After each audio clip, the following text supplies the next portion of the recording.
তারা চেয়েছিলেন অতীতের ফ্যাসিস্টের শিরোমণি ফেরাউনের মতো এই দেশকে নিয়ন্ত্রণ করতে।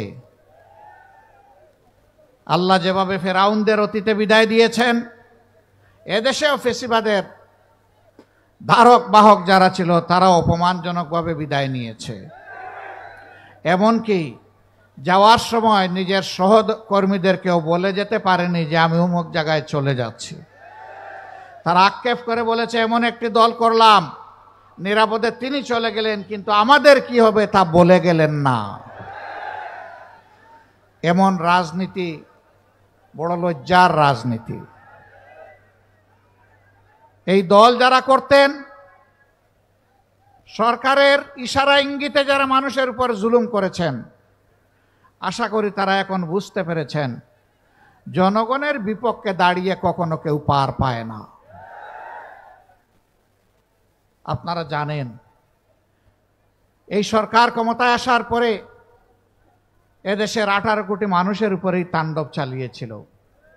শুরু করেছিল জামাতে ইসলামীকে দিয়ে, তার আগে শুরু করেছিল সেনাবাহিনীকে দিয়ে, শেষ করেছে জামাতে ইসলামীকে দিয়ে। শুরু করেছে নেতৃবৃন্দের বিরুদ্ধে মিথ্যা মামলা দিয়ে, বন্দী করে, বিচারের নামে তামসা করে হত্যা করার মধ্য দিয়ে, আর শেষ করেছে জামাতে ইসলামীকে নিষিদ্ধ ঘোষণা করে।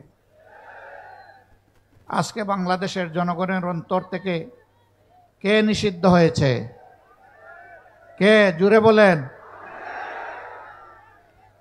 এখন তো আর বাপ বেটা দুপুরবেলায় একই টেবিলে বসে খাবার খাচ্ছে, সেখান থেকে তাদেরকে ধরে নিয়ে বলেছে তারা রাষ্ট্রের বিরুদ্ধে ষড়যন্ত্র করছিল। সেই আশঙ্কা এখন তো নেই। তাহলে গলা ঝেড়েই বলুন এরা কারা? এরা ফ্যাসিস্ট। সম্মানিত ভাইয়েরা, ফ্যাসিবাদীদের পতন হয়েছে, কিন্তু ফ্যাসিবাদ এখনো বিদায় নেয় নাই। আমরা তো ফ্যাসিবাদীদেরও পতন চেয়েছি, ফ্যাসিবাদেরও পতন চেয়েছি। এই ফ্যাসিবাদের কুখাসলতগুলো এখনো বাংলাদেশে রয়ে গেছে। এখনো বাংলাদেশের মানুষ এক শ্রেণীর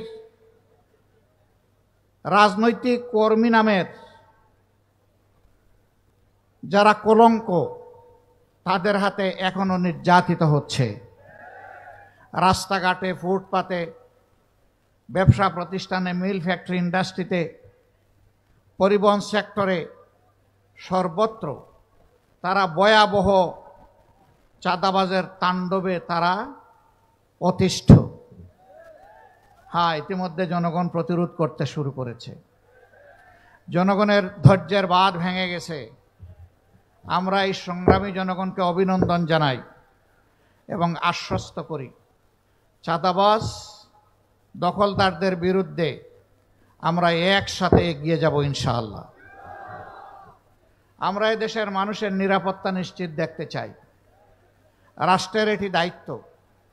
এমন একটি রাষ্ট্র কাঠামো উপহার দেওয়ার জন্যে দায়িত্বশীল সৎ মানুষের বড় প্রয়োজন।